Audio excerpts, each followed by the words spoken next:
All right, YouTube. So there's also there's this other thing that we need to talk about and discuss when it comes to energy independence. Is that if we do bring back manufactories over from places like China and we produce our own goods, we bring back, we produce and we refine oil here at home, and we become more energy independent, is that what you'll start to see is that we have a bigger buffer zone between our economy and the world economy, especially when it comes to problems, say, arising with our friction with China, or the wars that happen in the Middle East, when it comes to world conflicts in total, right?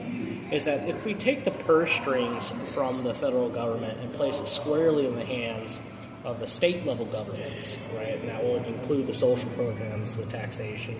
Most of the things are going to be running around on the state level instead of the federal level, right? The federal level collects its dues for federal level projects like, the national parks, the interstates, and the military, and then the post offices, right? Which may or may not, exist depending on how much you value the United States Post Office or the Post Service. Anyway, that aside, you look at all of that, and you'll start to see that we won't actually have to participate in any of these wars going on in the Middle East.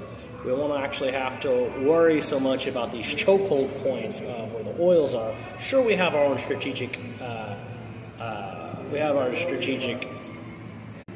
concerns when it comes to geopolitics, but it'll be a lot less concerning to us when we achieve a lot of this economic independence and stability, right? The U.S. power is unmatched, number one, for sure. But when you have countries that think that they can throw around their own weight, it really disturbs the U.S. citizen more than it disturbs the U.S. As a country as a whole, right? You're not challenging the U.S. military at all, but some family that's living in Kansas or in Oklahoma in this case can be severely affected by just $1 raise in gas prices.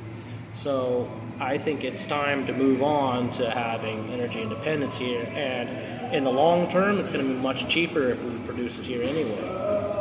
Vote Yoder.